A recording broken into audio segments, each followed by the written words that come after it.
Boa tarde a todas e todos. É com grande entusiasmo que apresentamos a série de eventos Diálogos Transformadores, edição 2025, deste Tribunal Regional Eleitoral do Estado de São Paulo, hoje com o tema População em Situação de Rua. A série Diálogos Transformadores foi criada para que este tribunal possa abordar temas de grande importância para a nossa sociedade e para reforçar seu compromisso com a efetivação dos direitos humanos no âmbito do Poder Judiciário, contribuindo para o alcance das diretrizes estabelecidas no Pacto Nacional do Judiciário pelos Direitos Humanos e no Pacto Nacional do Judiciário pela Equidade Racial. Este tribunal acredita também que é seu dever contribuir para o alcance dos Objetivos de Desenvolvimento Sustentável da Agenda 2030 da Organização das Nações Unidas. Destacamos que esta série contribui para a efetivação das atribuições da Unidade de Monitoramento e Fiscalização de Decisões do Sistema Interamericano de Direitos Humanos deste tribunal, atuando na conscientização sobre a proteção de direitos humanos e no fomento à cultura do controle de convencionalidade em todas as instâncias do Poder Judiciário. Por meio da série Diálogos Transformadores, buscamos promover uma cultura de respeito e inclusão, enfrentando a discriminação em todas as suas formas, fomentando o debate e a reflexão sobre temas relevantes como capacitismo, a realidade das comunidades quilombolas, equidade racial, o uso da linguagem simples, a população em situação de rua, a intolerância religiosa, os direitos da comunidade LGBTQIAP+, a defesa dos direitos humanos, a proteção das mulheres em situação de vulnerabilidade e o etarismo. Que este seja um espaço de escuta, aprendizado e transformação. Juntos podemos construir um judiciário e uma sociedade mais justos e igualitários para todas e para todos. Convidamos as magistradas e magistrados, servidoras e servidores, estagiárias e estagiários, terceirizadas e terceirizados e a sociedade em geral para acompanhar essa série conosco. Meu nome é Cíntia Hirumi Nakazako, eu atuo como chefe da primeira zona eleitoral do Tribunal Regional Eleitoral do Estado de São Paulo e tenho um imenso prazer em participar desse videocast, onde vamos tratar do compromisso que este tribunal possui em relação à Resolução 425 de 2021 do Conselho Nacional de Justiça, que instituiu a Política Nacional de Atenção às Pessoas em Situação de Rua e suas interseccionalidades, POP Rua Ajude. Eu gostaria de saudar a todas e todos os espectadores e convidá-los a acompanhar todos os eventos da série Diálogos Transformadores, que serão divulgados no canal YouTube deste tribunal e internamente pela intranet. Antes da gente iniciar o nosso tema, quero frisar para todos e todas que estão assistindo que é necessário confirmar a presença utilizando o link disponível na descrição desse vídeo. A confirmação da presença é fundamental para que seja considerada corretamente para fins de adicional de qualificação. Então, eu vou iniciar o nosso ciclo de debates e, para isso, eu vou apresentar a nossa primeira convidada, a doutora Marisa Santos. Doutora Marisa Santos é desembargadora federal, natural de São Paulo, exerceu a presidência do Tribunal Regional Federal da Terceira Região no biênio 2022 e 2024, após ter sido corregedora regional da Justiça Federal da Terceira Região no biênio anterior, 2020 e 2022. Em 2023, recebeu o Prêmio Inovare, categoria Tribunal 20ª edição, com o projeto POP Rua Ajude da Terceira Região. Foi coordenadora do Programa de Conciliação do TRF3 no biênio 2016-2018, tendo recebido também o Prêmio Conciliária Legal do Conselho Nacional de Justiça em 2017. Na Magistratura Federal desde 1988, foi coordenadora dos Juizados Especiais Federais da Terceira Região, juíza-presidente da Turma Recursal e do Juizado Especial Federal Previdenciário de São Paulo, titular e corregedora permanente da 7ª Vara Civil da Seção Judiciária do Estado de São Paulo, ex-procuradora do Estado de São Paulo, é mestra em Direito Previdenciário pela Pontifícia Universidade Católica e bacharela em Direito pela Universidade de São Paulo. Doutora Marisa Santos, boa tarde, seja muito bem-vinda. Boa tarde a todos e todas. Eu faço a minha autodescrição, sou uma mulher branca, baixinha, 1,55 m, cabelo curto. No momento, assim, um cabelo escuro, na verdade eu não sei mais qual é a cor do meu cabelo. E fico aqui muito honrada de poder estar com vocês e tratar de um tema tão importante como é a questão tão grave, né, que nos assola das pessoas em situação de rua. Agradeço muito ao TRE por essa oportunidade. Nós que agradecemos pela presença. Em continuidade, eu vou só interromper um pouquinho a apresentação, porque eu esqueci a minha audiodescrição. Então, meu nome é Cíntia Hiromi Nakazako, eu sou uma mulher oriental de estatura baixa, cabelos pretos com tintura dourada. Até hoje estou usando óculos, meu vestuário é blusa, calça e sapatos todos na cor cinza. E na sequência, eu aproveito para apresentar a nossa próxima convidada, que é a doutora Marisa Cúcio. Ela é juíza federal lotada atualmente na 12ª Vara Civil de São Paulo, representante do TRF3 no Comitê Regional Pop Rua Ajude de São Paulo e juíza auxiliar no gabinete do ministro Paulo Sérgio Domingues, magistrada desde 1998. Foi presidente do Juizado Especial Federal de São Paulo, de 2006 a 2010, coordenadora das turmas recursais de 2012 a 2013, membro da Turma Nacional de Jurisprudência do Conselho de Justiça Federal, de 2012 a 2013, coordenadora da Central de Conciliação de São Paulo em 2016 e coordenadora substituta do Fórum Pedro Lessa, de 2016 a 2018, convocada em auxílio à Corregedoria Regional da Justiça Federal da Terceira Região, de 2020 a 2022, e em auxílio à presidência do Tribunal Regional Federal da Terceira Região, de 2022 a 2024. Advogou no período de 1989 a 1997 na Auto Latina Brasil e na Ford Brasil. É mestra em Direito pela Pontifícia Universidade Católica de São Paulo, onde foi professora assistente no período de 1988 a 2006. Doutora Maria Cúcio, boa tarde, seja muito bem-vinda. Olá, boa tarde a todas e a todos. Com muita alegria e me sentindo muito honrada que eu recebi esse convite para participar dessa série de diálogos transformadores. Para poder trazer aqui essa experiência que eu acumulei como coordenadora dos multidões de atendimento à população em situação de rua no estado de São Paulo. Vou me autodescrever, eu sou uma mulher branca, com os cabelos que já foram mais castanhos, hoje eles são um pouco mais misturados, né, para disfarçar os cabelos brancos. Tenho 1,65 m de altura, estou um pouquinho acima do peso, estou vestindo um vestido preto e um casaco off-white, né, e era isso que eu acho que eu deveria. Estou usando óculos porque, embora enxergue bem de longe, perto, hoje eu não consigo ver mais nada. Muito obrigada pela sua presença, doutora. E na sequência, vou apresentar a nossa próxima convidada, doutora Denise Indic Pinheiro. Doutora Denise é juíza da 276ª Zona Eleitoral de Osasco, graduada em Direito pela Pontifícia Universidade Católica de São Paulo, especialista em Direito Privado pela Escola Paulista da Magistratura, EPM. Ingressou na magistratura em 1993, nomeada juíza substituta na circunscrição judiciária com sede em Taubaté, atuando em diversas comarcas do Vale do Paraíba. Posteriormente, judicou nas comarcas de São Sebastião da Grama, Amparo, Capital e Osasco. É juíza titular da 2ª Vara do Juizado Especial Civil de Osasco desde 2024. Foi juíza assessora da Corregedoria do Tribunal Regional Eleitoral do Estado de São Paulo, de 2020 a 2021, e juíza assessora da Presidência do Tribunal Regional Eleitoral do Estado de São Paulo, de 2022 a 2023. Foi diretora executiva e conselheira da Escola Judiciária Eleitoral Paulista, EJEP, de 2020 a 2024. Professora assistente na Pontifícia Universidade Católica de São Paulo, na área de Direito Constitucional e professora assistente do curso de pós-graduação Lato Sensu, especialização em Direito Eleitoral e Processual Eleitoral da Escola Judiciária Eleitoral Paulista, EJEP. Doutora Denise, boa tarde. Igualmente, seja muito bem-vinda. Muito obrigada. Boa tarde a todos e todas.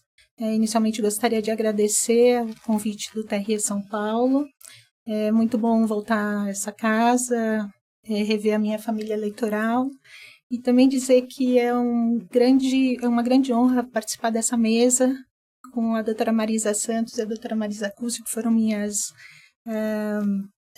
companheiras de pop rua, numa época muito feliz. Eu gostaria de falar que eu trabalho com os juizados especiais desde 1995, inicialmente em uma vara cumulativa e depois em varas especializadas mesmo. E a criação desses juizados se deu em razão da pressão que existia na população que não podia ter acesso ao judiciário porque não conseguiam pagar advogados. Então, foi criada uma lei dando acesso a essa população para que ela pudesse ajuizar as ações e terminassem com essa expressão litigiosidade contida que foi dada na ocasião, que seria realmente aquelas questões, talvez não tão grandes, mas não de pequenas preocupações para a população, mas eu faço um paralelo atualmente, porque essa litigiosidade contida que ensejou a atuação e a promulgação de uma lei, hoje em dia eu faço um paralelo com a nossa cidadania, como se fosse uma cidadania também contida, né? Que as pessoas acabam não exercendo por não terem visibilidade, elas são invisíveis perante os sistemas e nós precisamos fazer, a nossa guerra é essa, né? Contra essa cidadania contida para que elas adquiram a visibilidade e possam sair dessa situação crítica que estão atualmente. Eu sou uma pessoa branca, de olhos castanhos, cabelos castanhos também com luzes douradas. Estou com um blazer off-white, uma saia até o tornozelo verde e de óculos. Muito obrigada. Eu que agradeço, doutora. Feitas as considerações iniciais, hoje vamos conversar sobre um tema urgente e que merece visibilidade: a população em situação de rua. Em tempos de crescentes desigualdades, discutir os direitos, os desafios enfrentados por essas pessoas e o papel das instituições públicas é mais do que necessário. Nosso objetivo aqui é trazer reflexões e propostas para um olhar mais justo e inclusivo sobre essa realidade.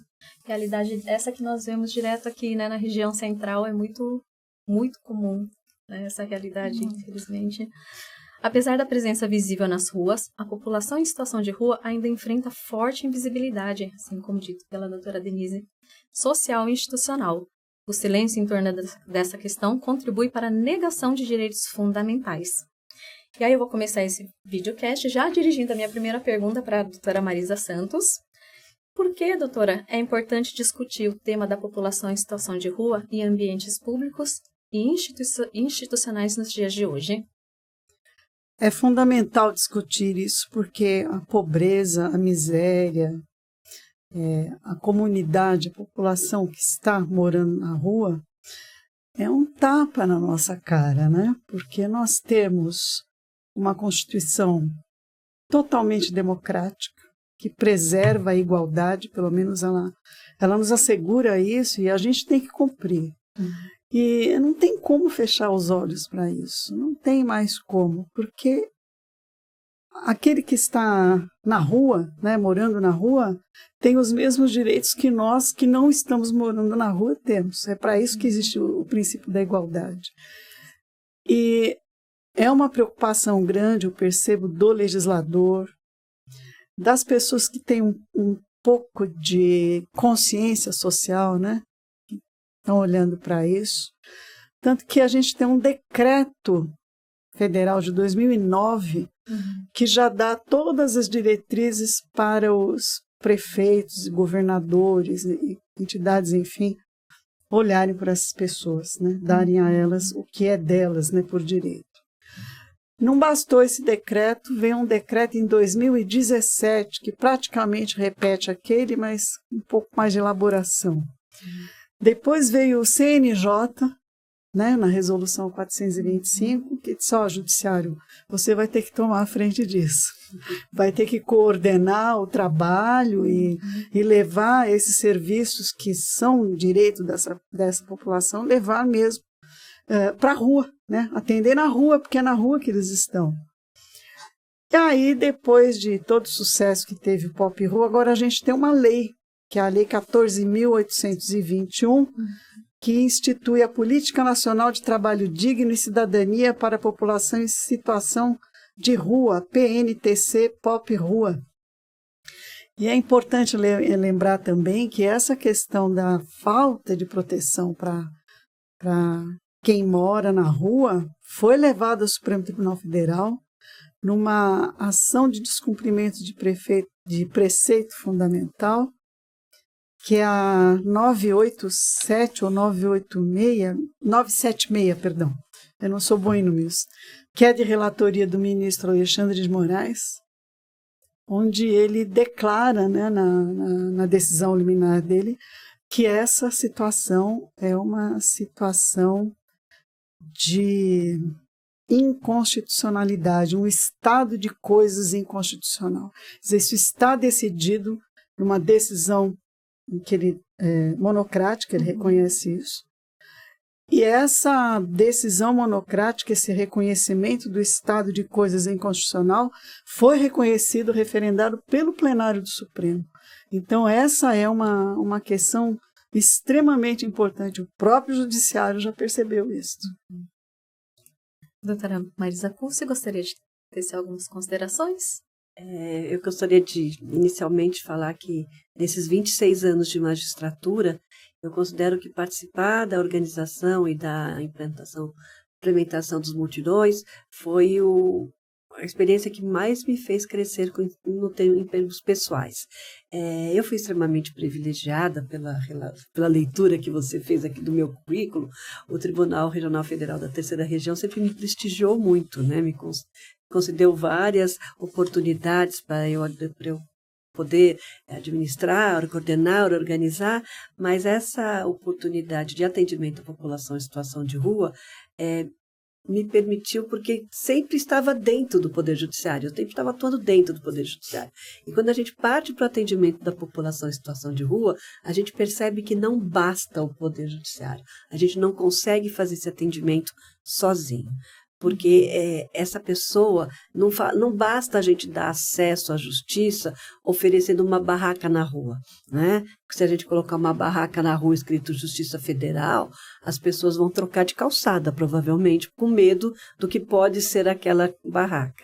Então, quando essa resolução chegou no final de 2021, que a gente já estava trabalhando a transição da corregedoria para a presidência, a doutora Marisa era a corregedora e nós seguiríamos para a presidência, o doutor Mairão, o atual presidente em 2021, já estava se organizando para cumprir a resolução 421, porque ele ficou muito impactado também.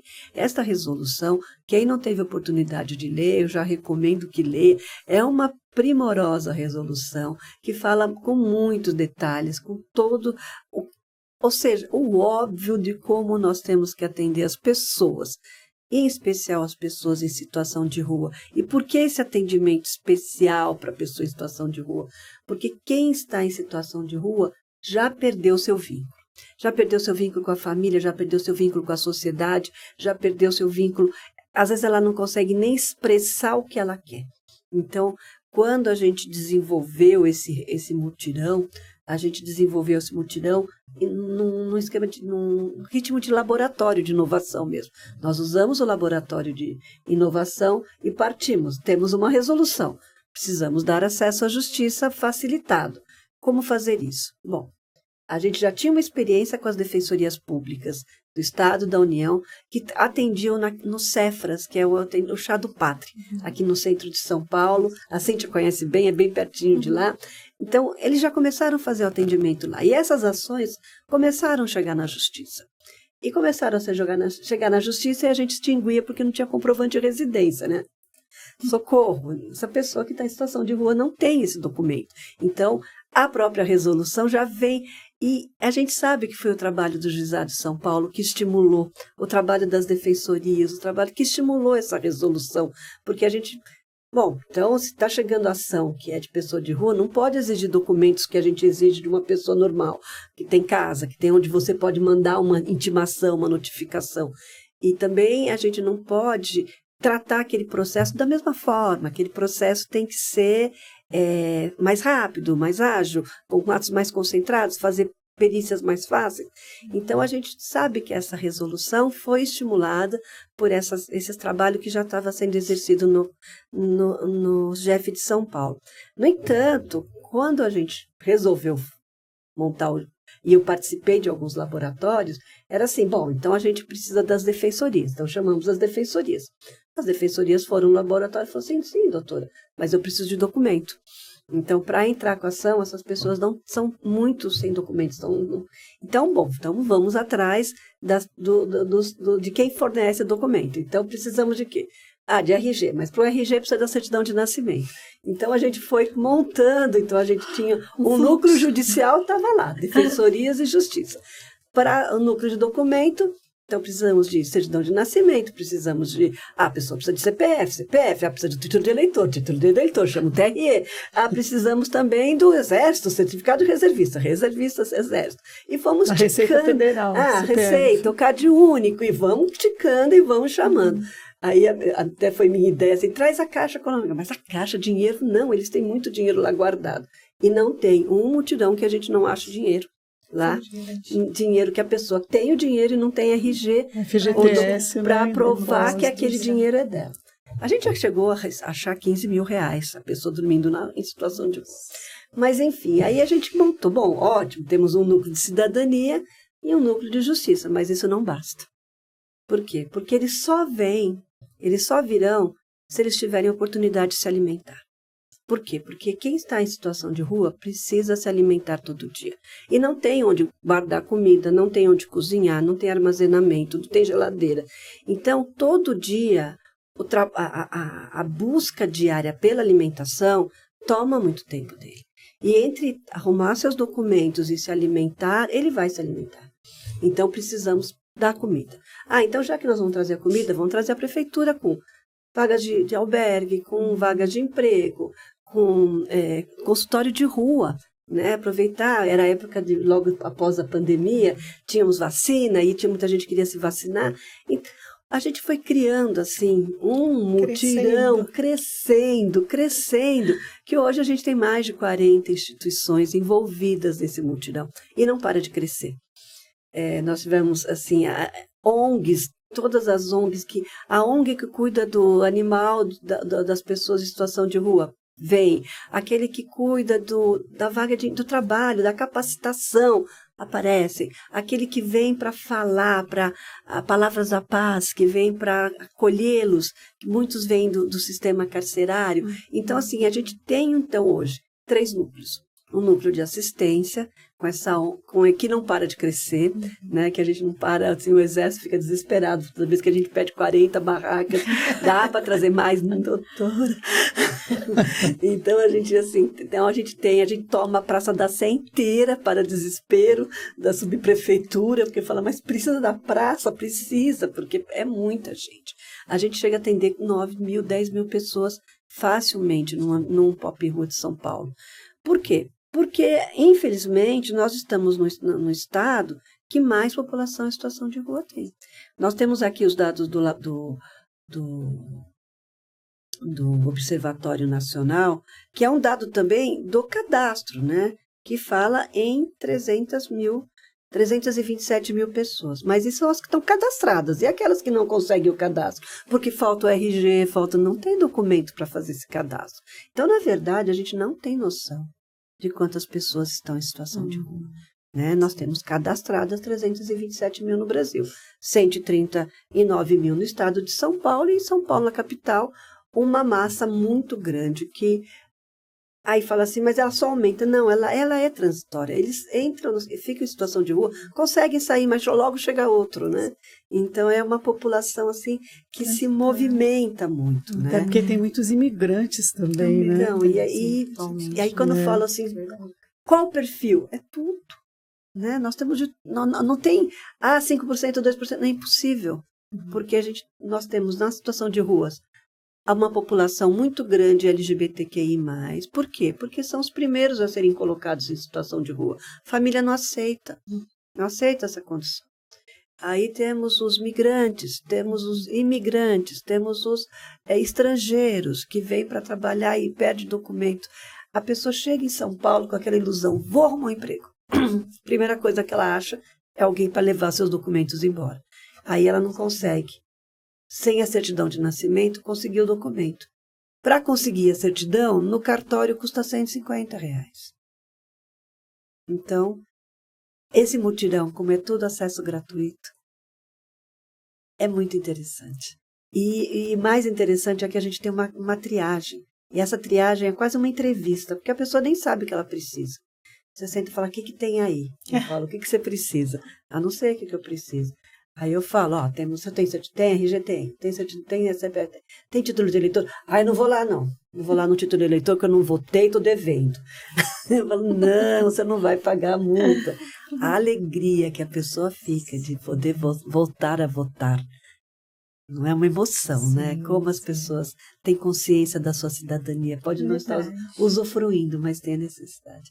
Então, foi um desvendar. Para mim, como juíza, foi atravessar os limites do Poder Judiciário e encarar uma realidade que está ali, né, na nossa frente, sim, e que nós temos tanta dificuldade para ajudá-los, né? Mas o mutirão tem ajudado muitas pessoas, mas a gente sabe que ainda não é suficiente. Sim. Obrigada. Doutora Denise, gostaria de complementar? Só pegando gancho, algumas considerações. Primeiro, relembrando que com a pandemia em 2020, a população em situação de rua cresceu de uma forma gritante, né? Famílias inteiras que perderam trabalho e, em decorrência disso, não podiam pagar mais o aluguel. E aí acabaram tendo que ir para as ruas e, como a doutora Marisa falou, é transitório, esses saem, entram outros, né? Mas, em relação à pergunta, essa discussão em ambientes públicos e institucionais, acredito a importância é muito grande, primeiramente por o que a doutora Marisa Santos até falou. Na verdade, nós temos uma Constituição Federal que exige que o Estado construa uma sociedade justa e igualitária, né, solidária, a erradicação da pobreza, a erradicação da discriminação. Então, essa determinação, esses preceitos constitucionais são dirigidos ao Estado, né? Não é um favor ele discutir em ambientes públicos ou em ambientes institucionais essa realidade nossa, inclusive muito piorada após a pandemia. Não é favor, é um dever realmente que nós temos em discutir isso, criar soluções, criar fluxos para tentar minimizar essa situação da população. E só aproveitando um pouquinho o gancho que a doutora Marisa Cúcio falou a respeito da eleição, eu sou juíza eleitoral da 276 de Osasco e nessa eleição última agora de 2024, durante o dia eu visito as escolas onde estão ocorrendo as votações e uma diretora de escola que me atendeu e foi me acompanhar durante a visita falou, doutora, eu trabalho aqui há 20 anos e este ano foi o primeiro ano que nós tivemos uma situação muito diferente. Eu falei, o que foi? Ela falou, 4 pessoas em situação de rua vieram votar. Ela falou, muito tímidos, com o documento na cintura, não queriam entregar o título de eleitor para a gente ver o número, tinham medo de entregar e não devolverem, mas eles vieram e votaram. Então, eu fiquei muito feliz, porque eu tinha participado, inclusive, do Pop Rua lá de Osasco, e ver como essa cidadania está florescendo, né? A gente está, de alguma forma, conseguindo resultados nessas atuações que estamos realizando. Em relação à questão das necessidades, né, dos moradores em situação de rua, da população em situação de rua, eu me lembro, doutora Marisa, que no primeiro Pop Rua, Eu atendi um rapaz que veio da Bahia e quando eu isentei da multa de R$ 3,51, era a multa que ele tinha ali no cadastro eleitoral, ele começou a chorar. Falando assim, é a primeira coisa boa que acontece em 10 anos. Nossa, isso estava travando a vida dele. Travando, R$ 3. ele começou a chorar e eu chorei também. Nós todos choramos. Mas a gente só chora. chora. Mas são situações que marcam a gente, que fazem com que a gente mude como pessoa, né? Porque por R$ 3,51 a pessoa tem uma vida toda travada, porque não consegue título, não consegue outro tipo de documento. Então, para ver a importância de tudo isso que proporciona o Pop Rua, né? Esse mutirão. Aí, se você me permite, eu gostaria de fazer uma observação. O judiciário, hoje, para mim, é assim, é antes e depois do Pop Rua. Pelo menos para mim, né? Porque antes do Pop Rua, a gente tinha aquela ideia de que o judiciário é inerte, ele só age quando provocar. Com a resolução 425, a gente teve que ir para a rua. Né? E os tribunais tiveram um papel importante nisso, porque coube ao tribunal coordenar, né? Então, como é que ele coordenou? Chamou os juízes que iam tomar conta, aí veio a Marisa Acúcio, que já estava... que é conhecida de vários tempos do juizado especial, e a gente sabia que ela ia dar conta. Ela é a doutora Raicler Baldresca, que já estava na gestão anterior do tribunal e que tinha, na verdade, preparado o terreno para a gente conseguir fazer isso. Então, é interessante ver como a gente foi mudando a cara do Poder Judiciário e como internamente as coisas mudaram também. Porque havia o juiz que só age se for provocado, e ele se viu diante de uma realidade que ele não pode ignorar, ele tem que ir para a rua, ele tem que ver. Porque nem tudo que é problema social está judicializado, e nem tudo precisa ser judicializado. Então, fazer uma ação de prevenção para que não se judicialize, não se crie mais um conflito, né? É da nossa obrigação também. E quando a gente vê que isso vai rendendo bons frutos, que as consequências são boas, é gente que sai com documento, gente que sai com o documento e com emprego, às vezes consegue, né? Consegue... levantamento do fundo de garantia. Levantar o fundo de garantia, consegue um benefício previdenciário, mas a gente teve muita resistência também. Porque quando vamos fazer numa cidade tal, um Pop Rua, aí a primeira pessoa que precisa ser contratada é o prefeito, porque ele precisa autorizar, ele precisa ceder a praça, né, o local e tal. E quantos prefeitos nós encontramos que não nos receberam com sorriso, não. Que diziam, aqui não tem ninguém morando na rua, primeira coisa. Mas depois a gente fazia o Pop Rua e o pessoal que ele não via na praça estava lá pedindo o serviço. Essa gente é uma coisa muito comum de ouvir. Essa gente não tem jeito. Essa gente é o pobre, né? O pobre é o dependente químico, é o LGBTQIA+, é o imigrante que perdeu tudo, é o desempregado. Então, essa gente... Existe algo mudou dentro de nós também, né? Porque é muito legal você chegar na sua mesa de trabalho todo dia, tem lá meia dúzia de processos, vamos decidir esses aqui, vão embora para casa. Mas a vida não se esgota nisso. O judiciário não se esgota nisso. Então, a gente aprendeu a ir atrás e a ver. Então, hoje, um juiz, para ser um bom juiz, e um tribunal, para ser bom, ele precisa ter olhos de ver. Exato. Realmente. E o primeiro tribunal que aderiu sem pestanejar foi o TRE de São Paulo. Foi com o presidente Paulo Galizia. E o segundo foi o TRT também, da segunda região de São Paulo. Imediatamente. Quando nós três unimos forças, aí a gente fez essa coisa ficar cada vez maior, tanto que hoje quando encontra um presidente ou do TRE ou do TRT, ele fala, quando é que é o próximo Pop Rua? Quando é que vamos fazer o próximo, né? Então, o judiciário também está mudando. E mudando para melhor. Posso fazer uma observação? Eu estive em Recife, na Escola da Magistratura de Recife, e lá nós fizemos um pop rua na ocasião, e eles trouxeram os moradores de rua para dentro da escola da magistratura para uma entrevista, para que cesse esse preconceito de que todos são vagabundos, todos gostam de ficar na rua, né?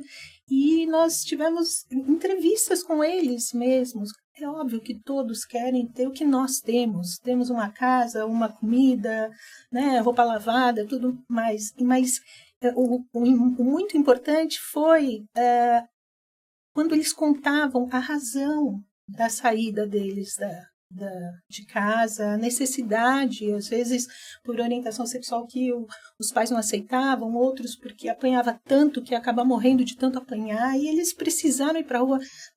A gente é um pool de razões diversas, né? Outros agora na pandemia que saíram porque não tinham condições de pagar mais o aluguel. É um pool de coisas. E essa generalização só atrapalha, né? Como a generalização desse prefeito de eles são assim, não são assim, eles não querem isso. Eles querem o que nós também queremos. Eu acho que o mais importante é a gente ter empatia. Empatia por essa causa, por esse problema, e procurar soluções.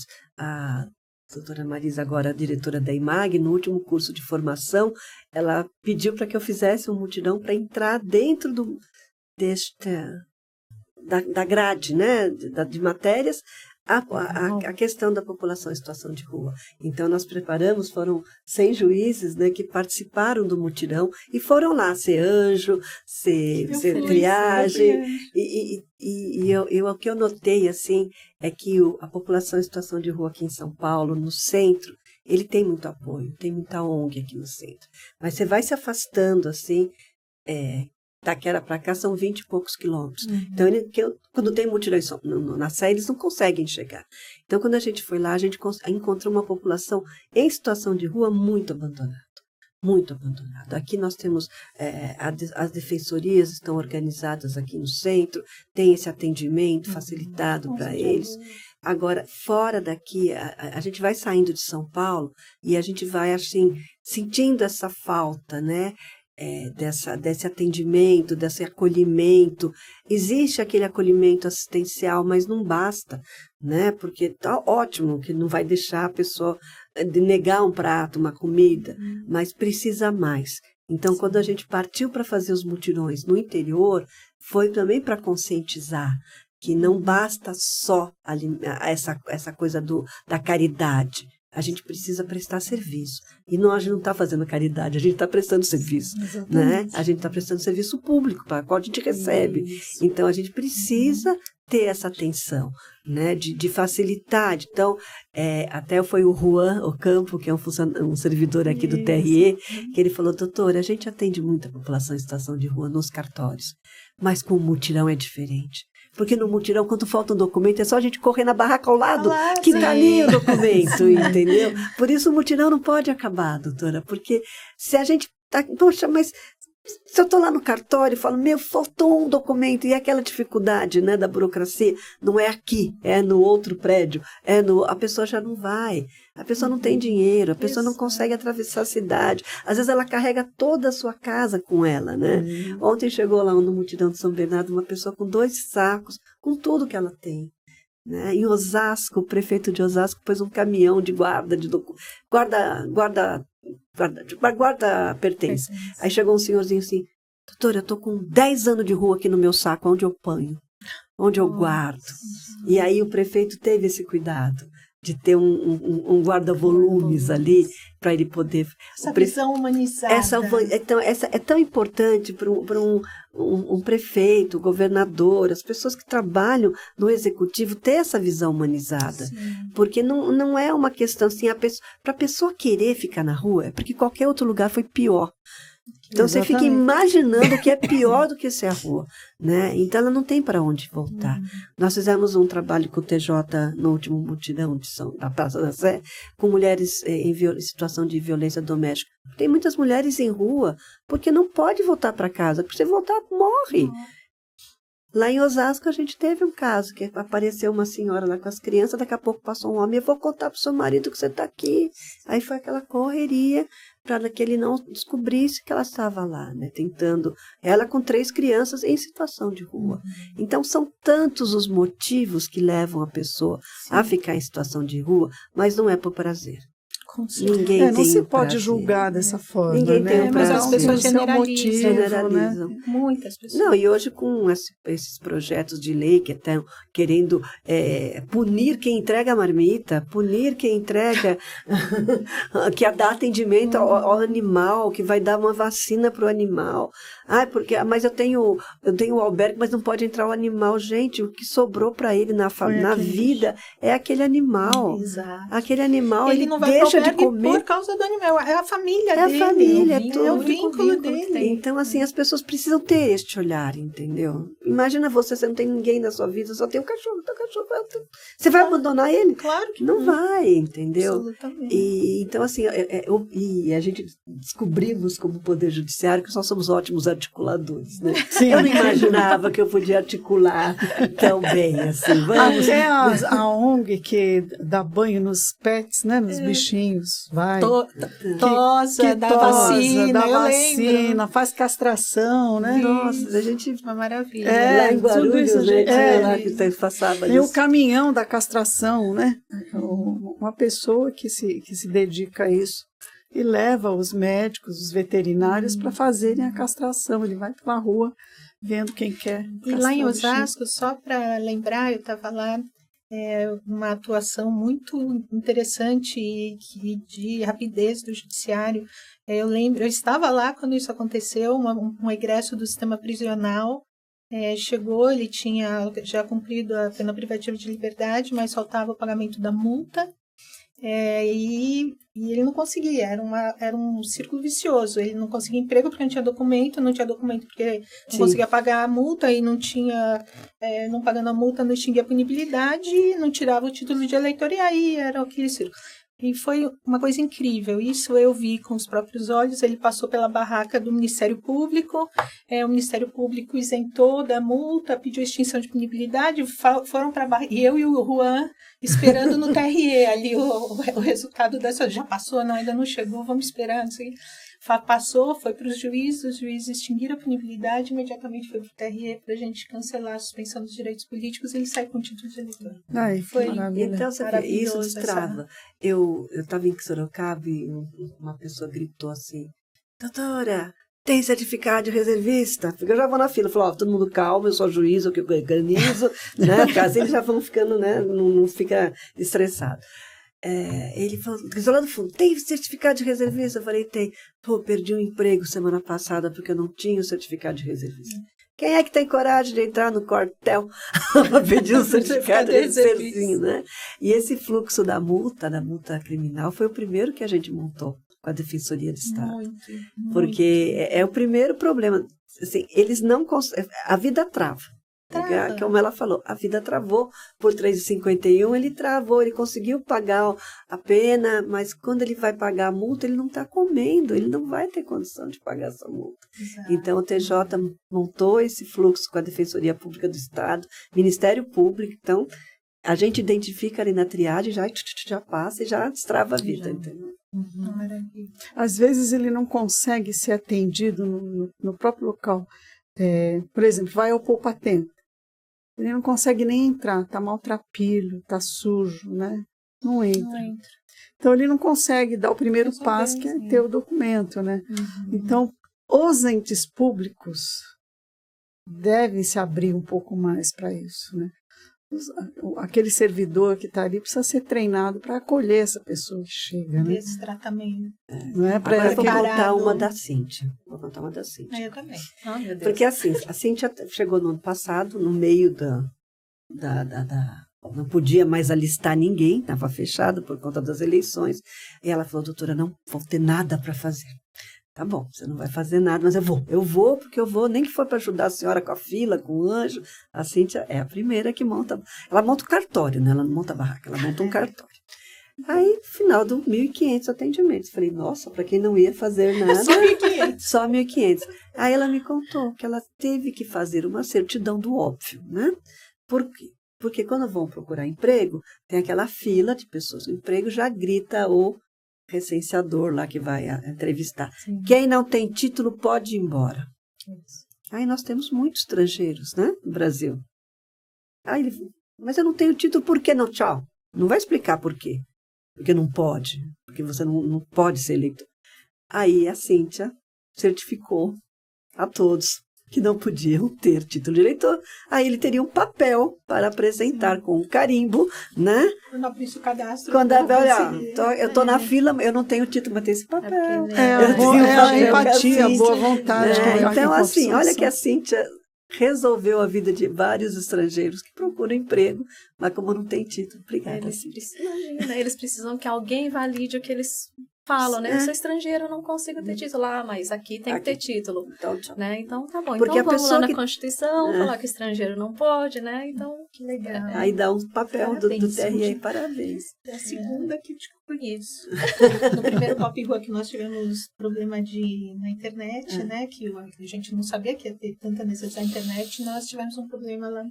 A Cíntia não teve dúvida, chamou as vans aqui do TRE, colocava o pessoal em situação de rua dentro da van, levava para a primeira zona eleitoral, fazia lá, devolvia, pegava outra van e já levava aí. Nunca temos problema com o TRE, nunca. Era esse tipo de tratamento humanizado que nós precisamos para capacitar outros funcionários. Exatamente. E aí eu já vou aproveitar o gancho, doutora, vou entrar no próximo tema, que é justamente essa da dificuldade do acesso da população em situação de rua nos diversos órgãos públicos, nas instituições, né, que nós vemos bastante desde da perda mesmo de identidade deles, né? Então, os moradores em situação de rua acham que eles não podem entrar no órgão público. Isso acontece muito, porque eu já presenciei no cartório eleitoral. Eu abri o cartório às 11 horas, em dado momento um senhor que já estava ali na calçada começa a gritar: alguém me ajuda, alguém me ajuda. Ele precisava tirar o título. Mas, por alguma razão, que é a questão deles terem perdido totalmente a identidade, de acharem que não são dignos, ele permaneceu sentado na calçada, era só entrar. Mas ele ficou: alguém me ajuda, chorando. E aí conseguimos fazer a segunda via do título. Então, o próximo tema que eu gostaria de entrar no assunto é justamente esse, da dificuldade, né, os desafios, quais são os obstáculos que a gente tem e como que o judiciário pode atuar para melhorar esse acesso, né? Então, eu vou começar agora, vou dar a palavra primeiramente para a doutora Marisa Cúcio, e aí eu vou fazer essa pergunta dos principais obstáculos que a população em situação de rua tem em relação ao acesso aos serviços públicos. A gente tem, assim, a gente fala de acesso à justiça quando a gente não dá nem acesso ao prédio, né? Então, assim, entrar no prédio já é uma dificuldade. Ele está envergonhado, ele não está bem arrumado, ele às vezes não tomou seu banho, não tem uma roupa adequada, né? Tem o traje está lá, né, para entrar, né? Então, é a primeira. A gente encontra poupa-tempo que é dentro de shopping. Então, como é que o cara entra no shopping, né? Então, assim, essa falta de acolhimento, né? Você não acolhe. E a questão da roupa, da higiene, do animal. Não tem lugar para deixar o cachorro, não tem lugar para deixar os seus pertences. Isso tudo veio tudo na resolução 425, que a gente tem que achar um jeito de dar esse atendimento. A falta de informação, nem sabe aonde nem sabe como procurar. O que é esse prédio aqui? Né? Nós temos muitos analfabetos em situação de rua, né? Muitos analfabetos e funcionais, 17% são analfabetos por aquele cadastro, né? Vamos saber muito mais. E muita gente não consegue compreender. Às vezes ele senta. Nós tivemos um em Campinas que conseguiu o benefício e a gente explicou 2, 3 vezes. Perguntou assim: o senhor entendeu? O senhor vai receber um benefício de um salário mínimo? Na terceira vez ele falou assim: quanto é um salário mínimo? A pessoa não tem noção. Aí você traz: eu tenho aqui o poupa-tempo. Um totem cheio de botão para apertar. Né? Excluído digital. Excluiu o digital. Aí você coloca uma pessoa não treinada que nem ela sabe qual botão tem que apertar ali. Nem para que serve aqueles botões, né? Quando a gente faz o mutirão, que a gente convida as faculdades, os alunos, eles ficam encantados, porque assim eles não sabem quantos documentos a pessoa precisa para viver no país, né? E por que ela precisa estar com título de eleitor, por que ela precisa de certificado de reservista, por que ela precisa de todos esses documentos, né? Agora já desvinculou a Receita com o TRE, mas antigamente se a pessoa tinha problema na Receita, nem título ela podia tirar. Então, é um sistema de travas, né, que a pessoa desanima. E às vezes eles já estão tão desanimados que quando ele chega no papel, ele fala assim, mas não, se eu tiver que passar mais em algum lugar, não, você vai esperar, você vai até aqui, eu estou aqui 3 meses trabalhando para montar esse motivo, o senhor não vai embora sem resolver tudo. A doutora Marisa disse que eu sou brava com ele. Não, senhor, você não vai embora, não. Você ficar aí que eu vou te levar agora lá no outro documento. É isso. E às vezes perguntam para ela se vai demorar, e ela fala, por quê? Sua agenda está cheia? Se o senhor me provar que tem agenda, eu libero o senhor na frente. Não fica aí esperando, entendeu? Mas eles gostam também, né? Acho que até isso. O que eles mais gostam é de ser ouvidos. Ser ouvidos. Que alguém, eles não têm, né? No final do mutirão, todos vinham assim, nossa, todo mundo falou comigo, me olhou. Porque a gente está criando uma sociedade que não olha para o pobre, né? A palavra que a senhora vai falar aí. A porofobia, né? A porofobia. Porque a gente, para criar filho hoje, a gente põe assim 200 atividades. Então ele sai de casa antes de ver empregada e quando ele volta ele não viu empregada. Né? Então ele acha que tudo é com um passe de mágica que as coisas funcionam. Então aí ele entra no ônibus, porque no ônibus público não, é o ônibus da escola. Que tem um videozinho para ele não ficar olhando a rua, ele tem que ficar lá vendo o vídeo, ficar quieto. Então, ele não tem convívio. Então, quando ele vê um morador de rua, a primeira coisa que ele faz é troca de calçada. Ele também tem esse medo, essa coisa, né? Essa pessoa está feia, está suja. Então, é isso. Então, o desconhecimento dos direitos, a falta dos documentos, a necessidade de documentos que ele nem sabe onde pegar, a dificuldade do local diferente. Aqui, o TRE fica ali, a justiça fica lá, então você não consegue... Né? E foi interessante que eu estou querendo fazer uma coisa que a doutora Marisa disse que eu não posso ter ideias, ela me proíbe de ter ideia. Mas a ideia foi do Rio de Janeiro, eles fizeram um poupa-tempo para a população de rua. E eu já entrei em contato com a assistência social aqui, a doutora Eliane, para a gente pensar num Descomplica Pop Rua. Então, um local que é permanente de atendimento. A gente tem que ter essa cultura de acesso, não pode ser só em mutirão. Nós temos que ter uma cultura de acesso para que a pessoa possa ir a qualquer dia. A qualquer dia, porque assim, o mutirão é muito bom, como o Juan falou, né? O mutirão é muito bom para a gente poder se juntar, poder fazer a propaganda, mostrar para a pessoa que é possível, mas ter esse atendimento. Então, mas eu até pedi para a doutora Eliane, que é a secretária de assistência social, para ela pensar no local, que aí eu falo para ela assim, eu ajudo a fazer essa articulação para a gente ter um local para essa pessoa ir e já ser atendida ali. Exato. A pessoa chega... Com pessoas capacitadas no tratamento humanizado, em respeito a eles, que consiga aproximar, exatamente. Porque a gente precisa ter essa pessoa que consiga entender o que ela precisa efetivamente. Sim. Às vezes é uma pessoa que o filho morreu, ela tem direito a uma pensão por morte, quer dizer, precisa ter um pessoal capacitado e com a visão humanizada, né? que tente resgatar e ajudar efetivamente. Então, esse é o próximo projeto que a gente está aqui gestando ainda, né? Pensando em fazer um Descomplica, né? Porque a prefeitura tem um serviço hoje chamado Descomplica, né? Sim. E aí treinar, trabalhar com as assistentes sociais, né? Porque elas também, às vezes, não sabem, né? A própria assistente social não pode ajudar porque ela não conhece.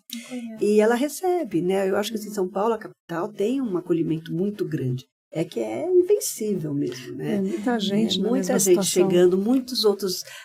E a ideia também de fazer um mutirão no interior é que se evite de mandar as pessoas para São Paulo, capital. Sim. Porque você tem que ter como ajudar essa pessoa lá. Sim. Entendeu? Tem cidades que têm, por exemplo, curso para formação de técnicos em veterinário. Então, a pessoa pode trabalhar numa fazenda, pode trabalhar com pequenos animais. Então, por que não capacitar essa pessoa lá e aproveitar ela ali e não deixar ela vir. Se é difícil na cidade dela, você imagina fora. Né? Em outra cidade, uma cidade tão violenta como São Paulo. Sim, né? Sim. Então, é um erro pensar que em São Paulo ele vai ter mais oportunidades. Isso, né? mas é a ideia. Né? É um erro, na verdade. Porque é mais um que fica ali invisível. mais invisível. Então, a ideia de fazer os mutirões no interior foi para também, não só já documentar, já tivemos casos, assim, a pessoa tinha 43 anos e nunca tinha tido um RG na vida. Né? E quantos a gente não acha sem a certidão? E há pessoas que passam pela vida sem ter certidão de nascimento e nem certidão de óbito. Consequentemente, os seus filhos também não terão, né?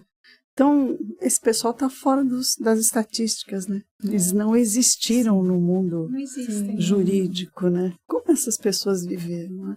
Isso a gente encontra pelo interior do Brasil afora, e lá no Mato Grosso do Sul, que é a nossa jurisdição, a gente encontra nas populações ribeirinhas, né? Que vai o navio, vai o pessoal da Justiça Federal, enfim, e faz um juizado itinerante por essas localidades, inclusive no meio das terras indígenas, né? E começa do começo, né? A dar a certidão de nascimento, para que daí você consiga regularizar a situação de famílias inteiras. Sim. Bom, vou dar continuidade no nosso tema aqui. O ruim desse debate é que ele tem que acabar. Infelizmente, né? O tempo é muito curto aqui. Tá tão bom. Sim, sim. Bom, eu vou, antes de dirigir a próxima pergunta para a doutora Denise, eu só vou lembrar para quem estiver assistindo esse debate aqui, para não esquecer de marcar a presença no link que está na descrição do vídeo. Essa presença é importante para que seja devidamente computada como adicional de qualificação. Né? Então, vamos lá, doutora Denise, eu já vou fazer a próxima pergunta para a senhora. Que também tem a ver em relação a esse último tema do acesso. Né? Tudo isso, na verdade, vem tudo amarrado, né, doutora? Como o Poder Judiciário ele pode agir para assegurar o pleno direito, o pleno exercício dos direitos fundamentais da população. E como é que o Poder Judiciário pode colaborar com as outras instituições para justamente superar essas barreiras estruturais que hoje nós temos visto? A nossa função, efetivamente, é conferir direitos, né? Mas essas barreiras existem e têm que ser superadas. Na verdade, a pior delas é efetivamente a burocracia que nós mesmos criamos. Então, aqueles exemplos que nós demos, inclusive do egresso do sistema prisional, a burocracia saiu totalmente de lado e o judiciário resolveu a situação em pouco tempo, naquele dia, né? Então, essas barreiras têm que ser afastadas, a própria burocracia tem que ser retirada, né? Um outro exemplo que nós podemos dar, e que eu estava conversando com a doutora Marisa Cúcio no início, antes de começar o videocast, é em relação ao endereço. Né? Eles têm uma barreira muito grande, a falta de endereço, eles não conseguem nada. Todos os serviços públicos que a gente faça, qualquer formulário que a gente vai preencher, nome, RG, não sei o que mais, endereço. Eles não têm endereço, se não tem endereço, não conseguem absolutamente nada.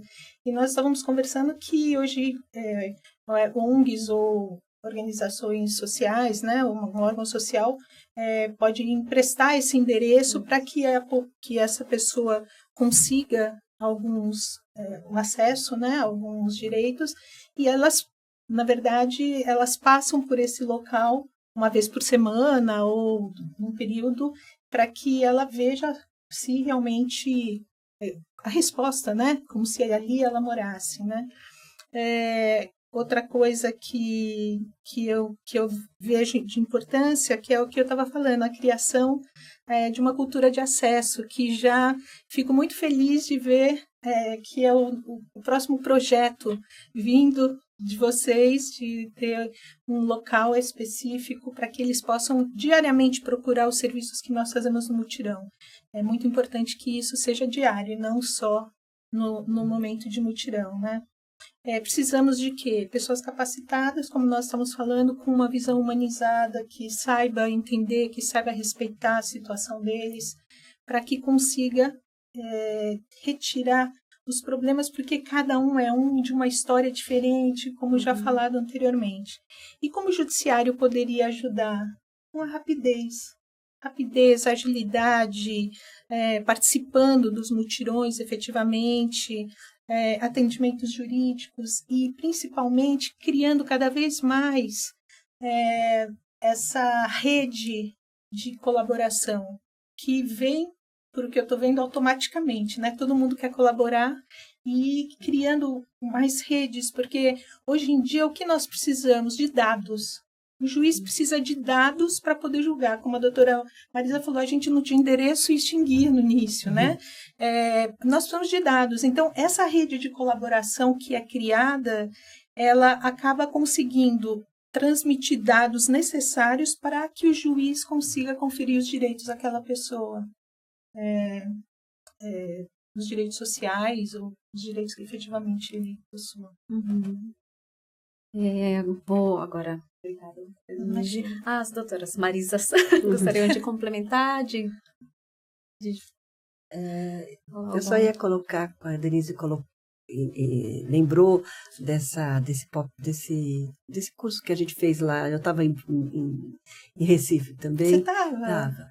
E nós temos na Comissão Nacional e na comissão nossa aqui do Comitê Pop Rua Regional, nós temos representantes da população em situação de rua, dos movimentos, né? Porque eles falam, não fale de nós sem nós, né? Que a gente possa participar dos diálogos, né? Então, todo mutirão, toda reunião do Pop Rua, nós convidamos os representantes da população em situação de rua, que tem feito um trabalho incrível de capacitação, nós temos aqui o seu Robson com uma escola, ele tem 4 escolas, restaurante, que ele está treinando pessoas para trabalhar em cozinha, ele consegue se articular, montar o restaurante, ele fez recentemente, ele tem um curso de corte e costura que teve desfile de moda, nossa, com o ápice da noiva, teve até vestido de noiva, né? Então ele vive me pedindo computadores, então se os tribunais tiverem computador para doar, porque hoje para ser controlador de acesso, não é mais porteiro, né? Você precisa saber ligar um computador. É a questão do excluído digital. Então, eles fazem esse trabalho de capacitação, eles têm trabalhado muito em acolher aquilo que o poder público tem que fazer, né? Mas eles estão em colaboração. Eu acho que não dá para excluí-los dessa colaboração. E não dá para excluir do diálogo, né? Nós temos que conversar com eles o que eles precisam, né? O Sebrae veio pelo TRT, entrou no projeto conosco, né? E eles fizeram uma rodada como se fosse uma dinâmica de empresa, sabe? Que você vai lá. Então, eles falaram, você tem que perguntar o que eles querem, né? Porque eles estão construindo participações, assim, cooperativas de pedreiros. Então, assim, quando eles têm um CNPJ, é mais fácil deles conseguir contratação do que aquele pedreiro. A associação comercial faz curso de pintor, de pedreiro para a população de rua. Então, a gente vê que essa discussão está tomando corpo. Tá? Chegou na Fiesp um dia desse, teve uma rodada de conversa na Fiesp, com o professor Oscar Vilhena participando. Então, isso é muito... assim, é um problema que a nossa querida Raicler sempre coloca. Não é um problema do judiciário, do executivo, é um problema da sociedade. Nós temos que, como sociedade, entender que a gente tem que se ajudar e resolver essa questão. Porque não basta, né? Você não pode exigir que uma pessoa que não tem RG tenha emprego. Quem vai contratar? Né? Então, essa pessoa não dê comida a ela porque ela não vai fazer nada. Ela vai ficar na rua, vai se acomodar? Não vai. Vai se acomodar. Não vai se acomodar. Ela quer sair da rua e ela quer puxar outras pessoas também. Doutora Marisa Santos, nesse contexto que estamos tratando de fortalecimento das ações entre as instituições, como que o Poder Judiciário pode contribuir nesse sentido para fortalecer mais e promover os direitos fundamentais, como assistência social, direito à saúde, habitação? Como é que o judiciário pode atuar nesse sentido? O judiciário não pode perder o que ele conquistou de diálogo com a sociedade por meio do Pop Rua. Isso tem que ser mantido. Então, a gente naquela época desbravou, na verdade, né, esse mundo, indo atrás dos presidentes de tribunal, dos prefeitos, das ONGs. E, surpreendentemente, a gente viu que tem muito mais gente tentando colaborar, disposta a fazer, do que nós imaginávamos. Então, a cada pop rua que se faz, mais gente mais instituições querem entrar e se oferecem e tal. Então, o judiciário, eu acho que precisa aprender a conversar. O judiciário sempre se comunicou muito mal, infelizmente. O juiz tem medo, né, de falar, tem medo de ir, de se manifestar, mas a gente aprendeu muito com o pop rua. Ou a gente se comunica, ou a gente vai viver isolado para sempre, sem ser compreendido e sendo combatido. Então, nós temos que ir mesmo atrás, a gente tem que dialogar com as instituições. Hoje, o judiciário conversa muito melhor entre si, com as defensorias, com as procuradorias, com essas ONGs todas. Hoje é até relativamente fácil você fazer uma parceria com uma ONG para uma determinada ação dentro do próprio tribunal. Uhum. Por quê? Porque a gente acaba adquirindo credibilidade com eles. E isso é extremamente importante. Então, o que se tem que fazer daqui para frente é não perder isso que a gente conseguiu construir, vem construindo. E os tribunais têm cada vez mais aderido, né, a essas ações. Agora, as pessoas, né, numa cidade, elas também precisam mudar um pouco, né? Aquela conversa assim, você está com pena? Leva para sua casa. Isso é tão raso, é tão pequeno, é tão mesquinho e não resolve nada. Só ajuda a acentuar um problema, né? Você está com pena porque ele foi preso? Leva para tua casa. Não é isso, não tem que levar ninguém para minha casa, nem você levar para a sua. Você tem que trabalhar para que aquilo não aconteça, para que ele seja acolhido de alguma forma e se evite, né, que ele vá morar na rua, que ele acabe preso, que ele tenha que delinquir para poder comer, esse tipo de coisa que a gente vê. Que uma mulher seja obrigada a levar seus filhos e morar na rua por conta da violência doméstica. Então não é levar para casa. É trabalhar para que isso não aconteça. Isso tem que ter um envolvimento mesmo, inclusive dos tribunais. Foi em muito boa hora que o CNJ disse aos tribunais, vocês vão lá coordenar isso aí e vão juntar todo mundo. A gente conseguiu unir as Forças Armadas. Maravilhoso. Né? O Exército, a Aeronáutica estão sempre conosco nos pop ruas. E em Mato Grosso do Sul, quando se trata de Juizado Especial Federal, a Marinha entrega o seu barco, o seu navio, e transporta toda uma estrutura para poder fazer atendimento. Tem que conversar assim. Não pode ser mais o recolhido. Eu estou aqui, faço o meu e vou embora. Não é isso, não. Precisa haver conversa, precisa ter integração para que a gente tenha uma sociedade melhor, mas isso demora. E é assustador no mundo inteiro, porque eu tenho pesquisado sobre isso e visto que é um movimento mundial isso. Ou nos integramos, ou a humanidade vai sucumbir, sem dúvida. Mas o pop rua não tem como retroceder, né? Não, isso não mais. Nem que alguém queira, não tem mais como. Não tem. Já é cobrado, pedido. Já né? é cobrado. Esperamos todo ano. Quando não tiver mais pessoas em situação de rua. Exatamente. Isso mesmo. Agora eu vou entrar num assunto e eu vou já direcionar a pergunta para a doutora Marisa Cúcio, que é de extrema importância, né? Nós sabemos que não podemos falar em pessoas em situação de rua sem considerar quem são elas. População LGBT, as mulheres, né? Nesse contexto, a Política Nacional de Atenção às Pessoas em Situação de Rua busca tratar sobre a heterogeneidade da população em situação de rua, trazendo também um olhar voltado para a interseccionalidade das populações específicas, mulheres, LGBTQIA+, população negra, usuários de substâncias, indígenas, egressos, etc.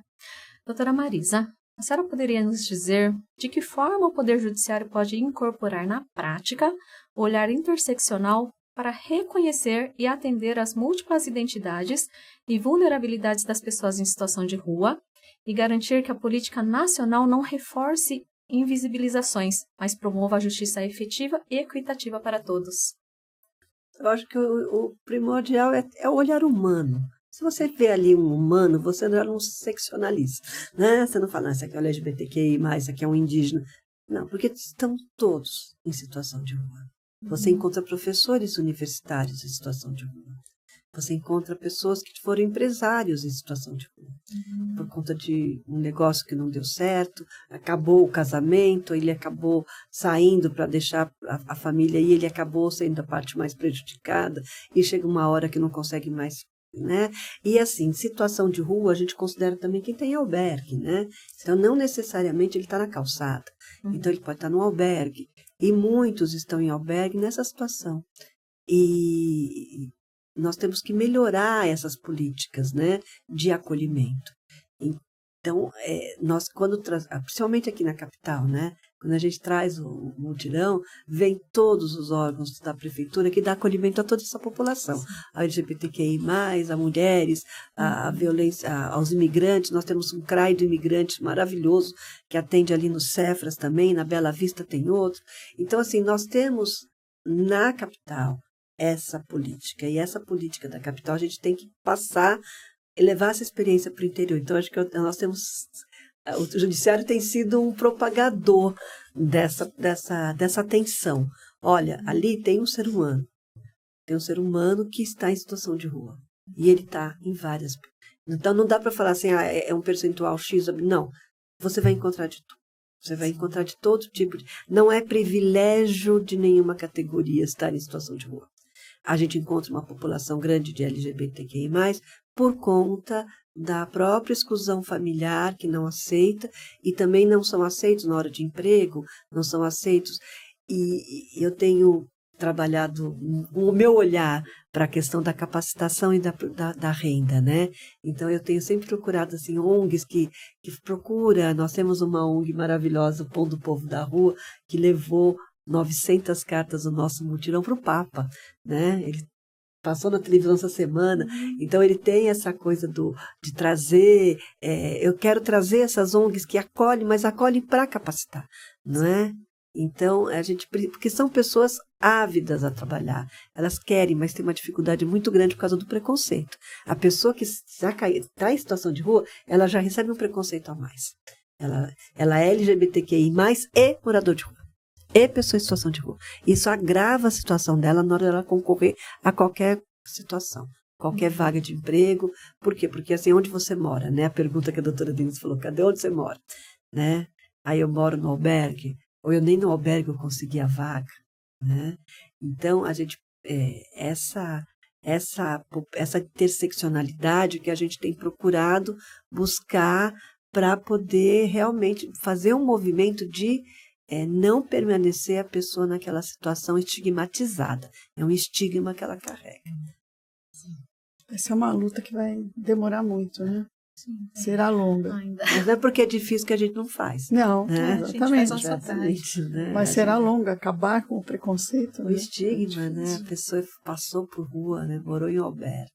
Mas tem uma definição na lei sobre o que é população em situação de rua.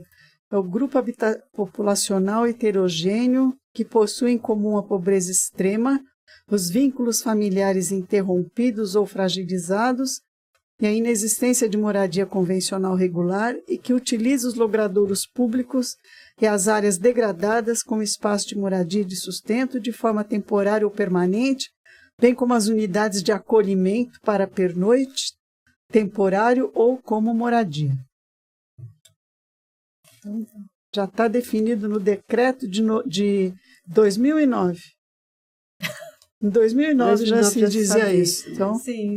Faz tempo que a questão... Faz tempo que existe. Não sei que a questão se ninguém, mas é que ninguém quer um morador na sua rua, na sua calçada, né?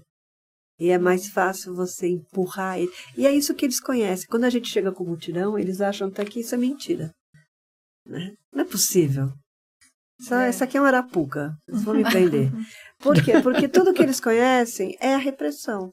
Sai daí, chama a polícia, dá uns tapas, leva as coisas deles. Então, quando você chega Bota fogo na pessoa. Bota fogo na pessoa, né? Então, assim, a gente precisa urgentemente mudar essa mentalidade da sociedade. Sim. A sociedade precisa parar de olhar para a pessoa em situação de rua e achar que ele é o problema, né? Ele não é o problema.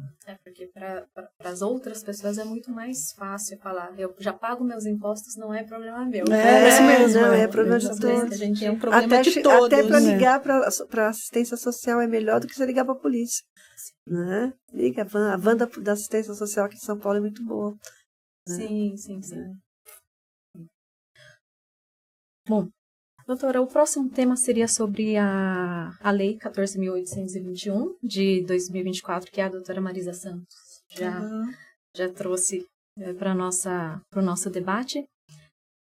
A senhora gostaria de tecer alguma consideração? Com relação a isso, na verdade, os desafios, né, que vocês perguntam, os desafios práticos. Isso, para a implementação dessas ações. Não é da ciência jurídica, mas, na verdade, no Poder Judiciário nós temos uma situação já colocada. Né? Em cima dela, a gente toma a decisão que seria, sei lá, a necessidade de uma pensão, por exemplo. Né? Mas no campo preventivo, que a gente estaria falando, acredito que a educação e o trabalho digno que poderiam resgatar essa pessoa para que ela retornasse à vida, né? O assistencialismo também, é óbvio, é necessário, muito necessário, mas eu estou falando de uma forma de nós um futuro emancipatório para eles. Né? Não permanecer no assistencialismo, quer dizer, a educação, o trabalho digno para que um dia exista a moradia, a empregabilidade, a cidadania. E o que eu pensei diante da pergunta que vocês me fizeram, né, que seria o fato, o incentivo a empresas, né, para que eles façam a contratação de pessoas em situação de rua e até eu pensei na capacitação, até poderia ser até uma parceria, capacitação por entidades, tipo, quando eu ouvi você falar da Fiesp, eu tinha pensado nisso, né? Vozes da minha cabeça, eu não sabia disso. Do Sistema S, alguma parceria com o Sistema S de capacitação dessas pessoas, né, em situação de rua que pudessem depois trabalhar nessas empresas que obtiveram os incentivos, né? Uma coisa, sei lá, uma junção de parcerias deles, né? De outra forma, eu vejo alguns convênios do próprio setor público e alguns programas que beneficiassem essa população. Assim como nós temos no âmbito do Tribunal Regional Eleitoral de São Paulo a colaboração de quem cumpre as medidas alternativas. Exato. Né? A gente poderia ter alguma colaboração nesse sentido entre os tribunais também. O que a senhora acha? Também. Seria viável. Um cadastro, né? Com uma pessoa que pudesse prestar serviço, né? Enquanto ele está... Isso. Eu me lembro na Procuradoria do Estado, de onde eu saí em 88, havia um convênio da Procuradoria com a então FEBEM, que acolhia menores egressos da FEBEM e dava trabalho a eles dentro da Procuradoria. Era um programa bem interessante esse, dava bons resultados e pessoas que ali foram se reabilitando. No pouco tempo que eu estive lá, eu fiquei 3 ou 4 anos lá, eu vi isso acontecer. Era uma providência extremamente boa. Né? A gente pensa em algumas tentativas, né? Sim, exatamente. Acho que o Sistema S pode dar uma ajuda nisso.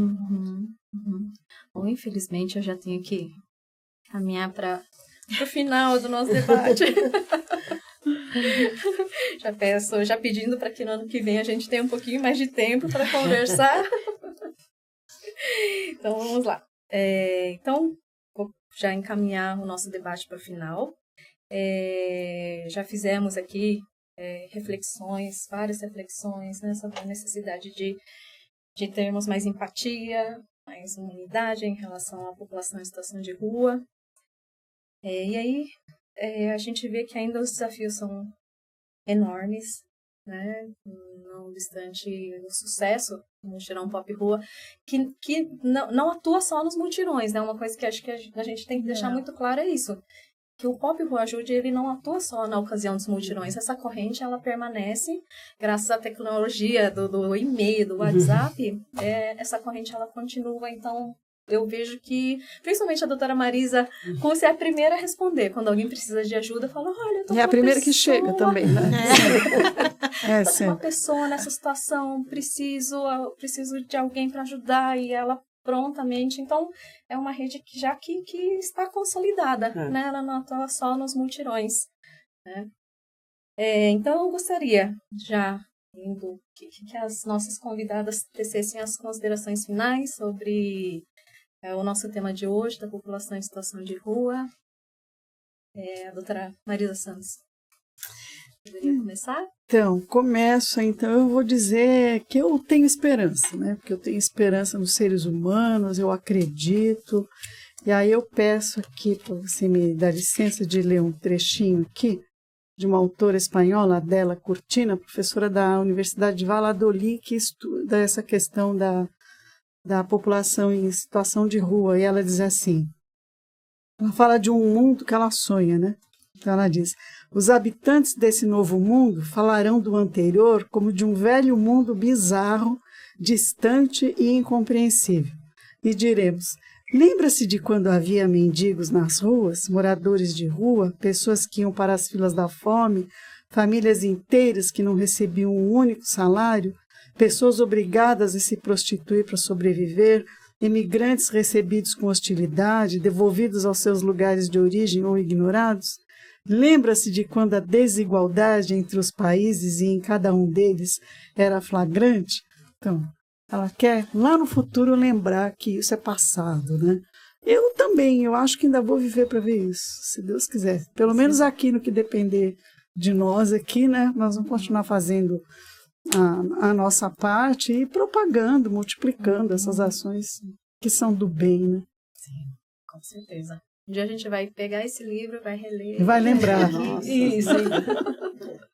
Doutora Marisa Cúcia. Olha, o caminho é não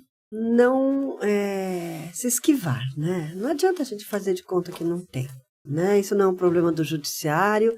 Ah, Marisa, você vai buscar serviço lá na praça? Vou. Eu já escutei de tudo, né? Mas eu não tenho problema, eu escuto. E a gente tem que se capacitar. Capacitar mesmo. Temos ali na resolução, precisamos capacitar nossos servidores, fazê-los entender como é difícil para a pessoa que está em situação de rua resolver qualquer problema. São todos os obstáculos, todos. Não é um obstáculo, são todos. Então a pessoa não tem RG, a pessoa não consegue, porque ela chegou em São Paulo. Eu tive um caso de uma moça que falou assim, eu vim para São Paulo porque me ofereceram uma vaga de cuidador de idoso, cheguei aqui, era um prostíbulo. Aí, óbvio, ficaram com os documentos dela e ela falou, estou 6 dias na rua, eu preciso voltar para minha casa. Mas para entrar na casa, para voltar para a casa dela, ela precisava de um RG para entrar no ônibus, porque sem isso você não entra nem num ônibus interestadual. Então, são todos. Então, a partir do momento que a pessoa está sem documento, ela é uma pessoa que tem todas as dificuldades. Ela vai ser parada pela polícia, ela não está na rua, na casa, ela não vai conseguir entrar num prédio, ela não vai conseguir fazer uma ficha de emprego, nada acontece. Então, a gente precisa ter este olhar de solução. Então, se a gente tem a ideia desse Descomplica e da nossa rede multiportas, é que se bateu numa porta do judiciário, da defensoria, todos nós temos obrigação de dar um jeito de resolver. Então, essa capacitação que a gente precisa, capacitar os servidores, capacitar os juízes, né, para ter esse olhar. Todos os colegas que participam do mutirão falam assim, nossa, eu cheguei em casa hoje, nem reclamei da comida. Né? Não reclamei. Tinha comida, né? Tinha comida, não reclamei da reforma que não acaba. Né? Então, assim, a gente precisa ter esse olhar, né? Porque a gente acaba se isolando, né? Nós acabamos, por conta da quantidade de trabalho, das nossas metas, das nossas resoluções, a gente precisa cumprir, mas a gente para e a gente perde esse olhar humano. Então, essa capacitação de o servidor identificar que aquela pessoa não está conseguindo resolver o problema sozinha e que a gente pode fazer um a mais, porque nós temos órgãos, dentro dos órgãos, né, doutora Marisa? A gente tem lá o atendimento do GEF, a gente tem o setor de cidadania. Você não consegue resolver aqui, encaminha essa pessoa para lá. entendeu? Já manda essa pessoa para lá. Nós temos colegas juízes que estão fazendo assim, projetos. Não, Marisa, a gente tem que fazer um jeito. Eu falei, vamos fazer. A gente está capacitando e buscando soluções. Porque nós não temos partido político, nós não vamos ganhar nada com isso. Não é eleitoreiro, não temos. Então a gente tem que abusar essa nossa capacidade, né? Que a gente tem do judiciário. Do judiciário. Então a gente tem que usar isso que nós temos a nosso favor, a favor dessa população mais carente, mais necessitada, né? Até o dia que a gente não precisar, a gente vai ajudar outros, né? Facilitar. Muito obrigada, doutora Denise. Bom, em relação a essas boas práticas, eu ia falar exatamente da capacitação dos servidores que estão lá na ponta, fazendo a triagem, tem que ter esse olhar sem preconceito, sem estigma, tendo humanidade por aquela pessoa.